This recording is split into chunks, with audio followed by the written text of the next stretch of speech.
কাকিমা কেমন লাগছে আপনার সৌনককে সার্বিয়া পাঠিয়ে? প্রথমত সৌনক সার্বিয়ায় যাবে সেটা আগে বুঝতেই পারিনি, তো যাই হোক নুসুবার দৌলতে সৌনক সার্বিয়ায় পড়াশোনা করছে, খুব ভালোভাবে পড়াশোনা করছে, নুসুবার কেয়ারেও ভালো। Hello everyone, welcome back to my new video. So इस वीडियो में आज हम बात करते हैं एक ऐसे स्टूडेंट के बारे में जिसका सफ़र वेस्ट बंगाल से लेके सर्बिया के क्रागोवग यूनिवर्सिटी तक हमारे साथ बना रहा है। सो इस वीडियो में हम एक रियल ऑनेस्ट रिव्यू देना चाहते हैं कि स्टूडेंट यूनिवर्सिटी ऑफ क्रागोवग क्यों चूज़ किया और उसका रियल एक्सपिरियंस के बारे में। सो आज के আমরা কথা বলবো এমন এক স্টুডেন্টের সাথে যে ওয়েস্ট বেঙ্গল থেকে এসছে ইউনিভার্সিটি অফ ক্রাগোওয়াকে মেডিসিনের জন্য। So keep watching. আমি ওয়েস্ট বেঙ্গলের নদিয়ার করিমপুর থেকে এসেছি। আমি সৌনক মণ্ডল। আমি এখন ইউনিভার্সিটি অফ ক্রাগোজেভাসের ফার্স্ট ইয়ারের স্টুডেন্ট। আমি দিদির মাধ্যমে এসেছি। দিদি আমাকে প্রথম থেকে অনেক হেল্প করেছে। দিদির সাথে আমার লাস্ট 2 বছর ধরে সাক্ষাৎ চলছে। দিদি আমাকে পুরো নিজের ভাইয়ের মতো দেখেছে। এখানে আসার পর যে কোনো সমস্যাতে দিদি আমাকে প্রচণ্ড হেল্প করেছে। শুধু মানে পড়াশোনার বিষয়ে নয়, যে কোনো বিষয়ে দিদি আমাকে প্রচণ্ড সাপোর্ট করে আর মানে খুবই হেল্প করে। এখন আমরা কোনো কিছু রিয়েলিস্টিক জেনুইন কোশ্চেনের উপরে ডিসকাস করব যাতে যারা আপকামিং স্টুডেন্ট তারা যেন একটা রিয়েল অ্যান্ড মানে স্বচ্ছতার সাথে জিনিসগুলো যাতে জানতে পারেন, কিছু যাতে না থাকে। তো সৌনক, সবথেকে প্রথম কথা যে তুই সার্বিয়া কেন চুজ করলি?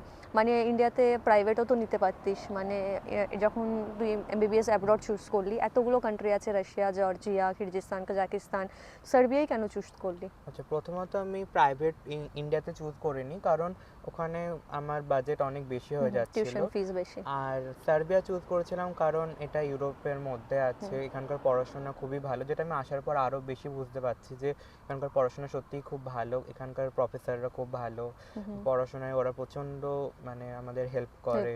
প্রফেসররা সবসময় হেল্পের জন্য আছে। পড়াশোনা খুব ভালো, স্টাডি আওয়ার্স ভালো, যে কোনো। আচ্ছা, যখন তুই ডিসাইড করলি যে না আমি সার্বিয়া যাব বা ইউনিভার্সিটি অফ ক্রাকোভাকে জানো, প্যারেন্টসের কি রিয়াকশন ছিল? মানে কাকু কাকিমাকে বোঝানোটা কেমন ছিল তোর কাছে যে ওনারা এগ্রি করছিলেন যে পাঠাবো?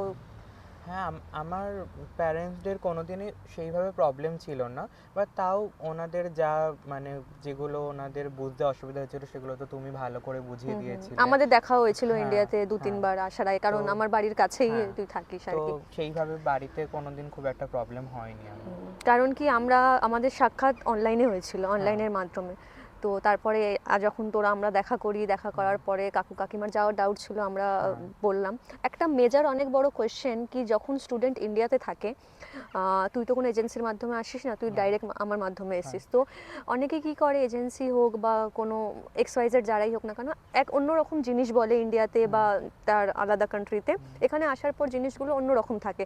তো তোর এক্সপিরিয়েন্স কেমন এই বিষয়ে? যেই জিনিসগুলো তোকে ওখানে বলা হয়েছিল, যেই টাকাগুলো বলা হয়েছিল যে এই টাকার মধ্যে এই জিনিসগুলো হয়ে যাবে, লাইক ওখানে গিয়ে কোনো হিডেন চার্জ দিতে হবে না কলেজকে বা XYZ অন্য কোনো জিনিসের জন্য, সেগুলো কি তোকে এখানে মানে সাফার করতে হয়েছে? না, কখনোই না। কারণ কি এখানে আসার পর সিম পাওয়া বা রুম পাওয়া সবই তুমি দেখেছো, আমাকে আলাদা করে কোনো টাকা দিতে হয়নি। কোনো ইউনিভার্সিটির হিডেন চার্জ যেটা তোকে দিতে হয়েছে, বা ইউনিভার্সিটি কোনোদিন তোকে বলেছে যে এই চার্জটা তোমাকে দিতে হবে বা পেন্ডিং সামথিং লাইক দ্যাট?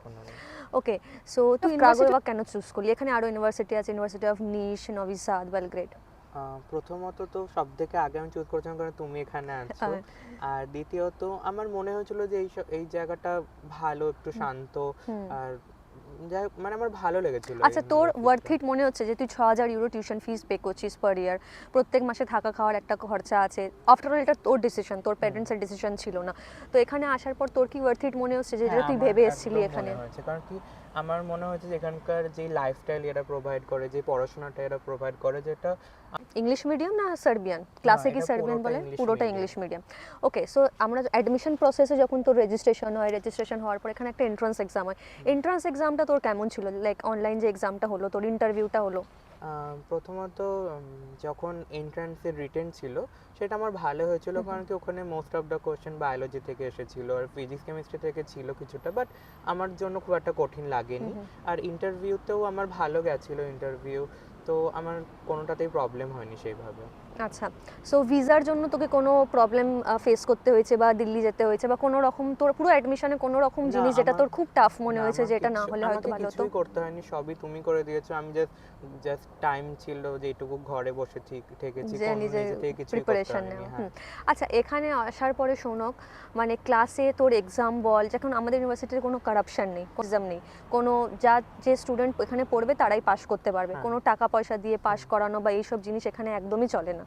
ঠিক আছে, আর এখানে মানে তোর কি মনে হচ্ছে, মানে তুই ক্লাসে যাস প্রায় প্রত্যেক দিনই, অ্যাটেন্ডেন্সের কি বিষয়? হ্যাঁ, প্রথমত আমাদের প্রফেসররা বলে দিয়েছেন যে একটা সেমিস্টারে দুটোর বেশি অ্যাবসেন্স আমরা রাখতে পারবো না, আর যদি রাখিও তাহলে আমাদের টিউটারের থেকে পারমিশন পারমিশন নিতে নিয়ে হবে, দেখাতে হবে। exactly, আর প্রথমত এক্সামের বিষয়টা, এক্সামে তুমি যদি পড়ো তাহলে তুমি পাস করবে, না হলে তুমি পাস করবে না। স্বাভাবিক। এটা একটা খুব ভালো পয়েন্ট যে যারা ভালো স্টুডেন্ট তারাই এখানে থাকতে পারবে। খুব বেশি, আর এখানে খুব বেশি স্টুডেন্টও নেই। তোর ক্লাসে টোটাল আই থিঙ্ক 30 থেকে 32 জন ইন্ডিয়ান হবে ইন টোটাল, না, অতও হবে না আসলে, ওর থেকেও কম। সবাই মিলিয়ে মিশিয়ে আছে, ইরানি হ্যাঁ, আছে, ইরানি কিছু আছে, ফরেনার্স foreigner আছে, আছে। তো বাংলাদেশি আছে কিছু, পাকিস্তানের একটি মেয়ে আছে। সো এখানে তোর এক্সাম প্যাটার্ন কেমন মনে হলো এখানে আসার পরে, যে সেমিস্টার এক্সামগুলো তোর, আই থিঙ্ক এটা সেকেন্ড সেমিস্টার চলছে তোর, এসে প্রায় আই থিঙ্ক 6-7 মাস তো হয়ে গেছে। হ্যাঁ, এক্সাম প্যাটার্ন কেমন? তো ফার্স্ট ইয়ারে মানে ফার্স্ট সেমিস্টারে আমাদের অ্যানাটমিতে দুটো মডিউল আছে, তো সেটা অর্ধেক অর্ধেক করে হয়। আর যদি ঠিকভাবে করা যায় তাহলে মডিউল পাস করা আমার খুব একটা কঠিন মনে হয়নি। তার দুটো মডিউল পাস করার পর আমরা ওরালের জন্য মানে অ্যাপিয়ার করতে পারি। তো ওরালটাও খুব একটা কঠিন না, যদি তুমি ঠিকভাবে পড়াশোনা করো, তোমার বেসিক ক্লিয়ার থাকে, তাহলে তুমি আরামসে পাস করে যাবে। আচ্ছা, তো এক্সামে যেটা তোর হলো ওরাল এক্সামও তুই দিয়েছিস, সেখানে কি টিচার ডাইরেক্টলি ইংলিশে প্রশ্ন জিজ্ঞাসা করে না হ্যাঁ, পুরো সার্বিয়ানে? ইংলিশে। এখানে মানে সার্ভাইভ করতে পারবে যে স্টুডেন্ট হ্যাঁ, ইংলিশ জানে তার পক্ষে তার যে। পক্ষে আচ্ছা, সহজ। অ্যাকোমোডেশনের কি ব্যাপারটা, তোর থাকা, তুই একা থাকিস এখন, হ্যাঁ, আমি এখন একা থাকি। খাওয়া দাওয়াও তুই নিজে থেকে রান্না করিস, তো সেই জিনিসগুলো একটু যদি তুই এক্সপ্লেন করতে আচ্ছা, পারিস। তো এখানে অ্যাপার্টমেন্টগুলো যথেষ্ট সুন্দর আর পরিষ্কার পরিচ্ছন্ন। এখানকার সমস্ত বাসন টাসন সবই পাওয়া যায়, রান্না নিজের মতো করে আরামসে থাকা যায়। অ্যাকোমোডেশনে আমার কোনো প্রবলেম হয়নি। আচ্ছা, তুই এমন কোনো স্টুডেন্টকে, মানে এখানে আসার আগে কোনো স্টুডেন্টকে কিভাবে মেন্টালি প্রিপেয়ার নিতে হবে, মানে এমন একটা জিনিস যে তোর যেটা মনে হয় যে আসার আগে স্টুডেন্টকে এই জিনিসটা মেন্টালি প্রিপেয়ার হওয়া খুব দরকার? আমার শুধু মনে হয় যে যতটা সম্ভব কোনো স্টুডেন্ট নিজের মধ্যে থাকবে, পড়াশোনার দিকে Exactly. ফোকাস করবে, তাহলে তার কোনো প্রবলেম হবে না। যত বেশি অন্যান্য দিকে যাবে তার আমার মনে তাতে বেশি স্বাভাবিক প্রবলেম প্রবলেম হবে। তো এখন তোর ভিসা এক্সপায়ার হয়ে গেছে ইন্ডিয়া থেকে, তোর এখন নতুন টিআরসির জন্য অ্যাপ্লাই তুই করে দিয়েছিস, হোপফুলি এটা হয়তো 10-15 দিনের মধ্যে তুই টিআরসি পেয়ে যাবি। আচ্ছা, হলিডেজ এখন যেমন জুন জুলাই মাসে ছুটি পড়বে, তো তুই আরামসে বাড়িও যেতে পারিস, বাড়ি থেকে ঘুরে আসতে পারিস। সো এর পরের জন্য মানে তুই কিসে, মানে কোন ব্রাঞ্চের জন্য ইন্টারেস্টেড, মানে আগে তুই কি ভাবিস তোর ফিউচারে, মানে কি করবি? ফিউচারে আপাতত তো আমার সাইকিয়াট্রি নিয়ে যাওয়ার ইচ্ছা, তবে very nice. সেটা ভবিষ্যতে দেখা যাবে, এখন অনেক লং জার্নি বাকি আছে। আচ্ছা, ঠিক আছে, এই ভিডিওটার পরে কাকু কাকিমারও একটা ইন্টারভিউ ভিডিও আছে, সেটার সাথে আমরা জয়েন করব, যাতে আপকামিং যারা স্টুডেন্ট তাদেরকে জিনিসগুলো বুঝতে খুব সুবিধা হয় আর কি। আচ্ছা, thank you so much for coming. নমস্কার, আমি সৌনকের মা বলছি। নমস্কার, আমি সৌনকের বাবা বলছি। আমাদের বাড়ি অ্যাকচুয়ালি নদিয়ার একদম শেষ প্রান্তে, কৃষ্ণনগর থেকে 84 কিলোমিটার। 84 কিলোমিটার। ওখানে আমাদের একদম প্রত্যন্ত গ্রাম করিমপুর নামে করিমপুর আমাদের গ্রামের নাম। সেখান থেকে আমরা নুসুবার মাধ্যমে সৌনক এখন সার্বিয়ায় পড়াশোনা করছে এমবিবিএস এর জন্য। কাকিমা, কেমন লাগছে আপনার সৌনককে সার্বিয়া পাঠিয়ে? প্রথমত সৌনক সার্বিয়ায় যাবে সেটা আগে বুঝতেই পারিনি, তো যাই হোক নুসুবার দৌলতে সৌনক সার্বিয়ায় পড়াশোনা করছে, খুব ভালোভাবে পড়াশোনা করছে, নুসুবার কেয়ারেও ভালো আছে।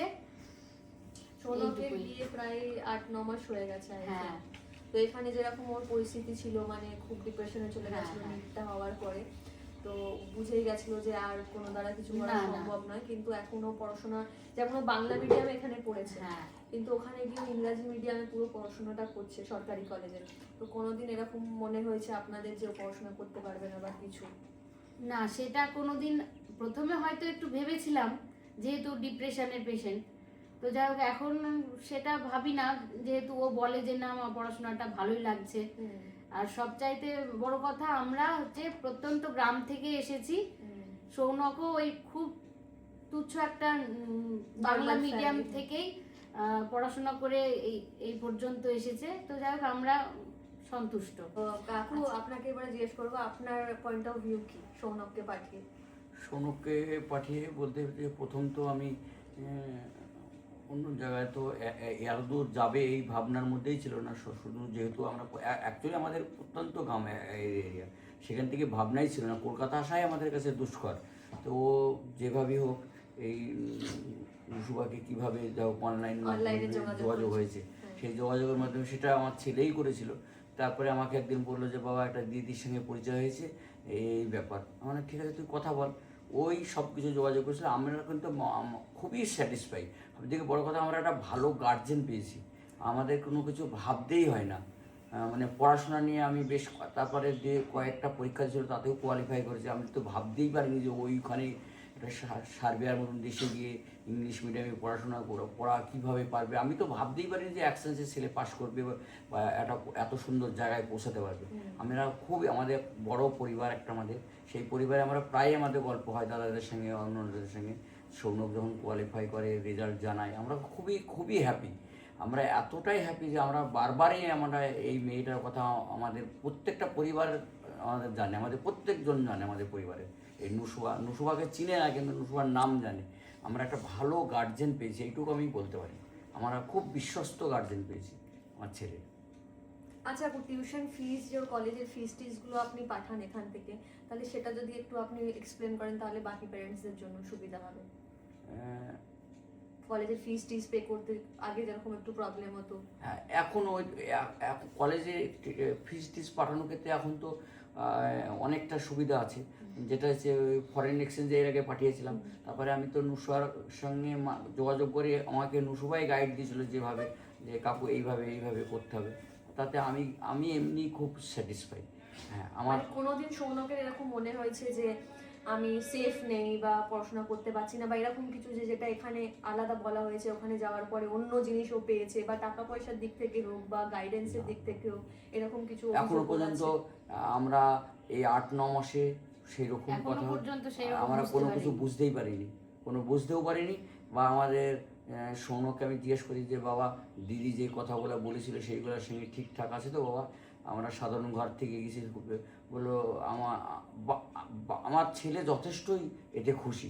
এবার আমরা তো এখনো সার্বিয়ায় যেতে পারিনি, কিন্তু সার্বিয়ার পরিবেশে আমার ছেলে গিয়ে আমাদের সঙ্গে যেটা কথা হয়েছে নুসুবার বা যা আমাদেরকে গাইড করেছিল, সেই গাইডে কিন্তু এখনো কোনো ভুল বার্তা আমাদের কাছে নাই। আমরা যথেষ্ট ভালো বার্তা পেয়েছি এবং আমরা খুবই খুশি।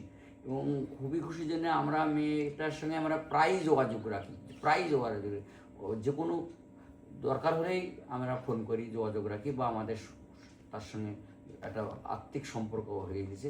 সেও আমাদেরকে খুব ভালোবাসে বা সম্পর্ক রাখি।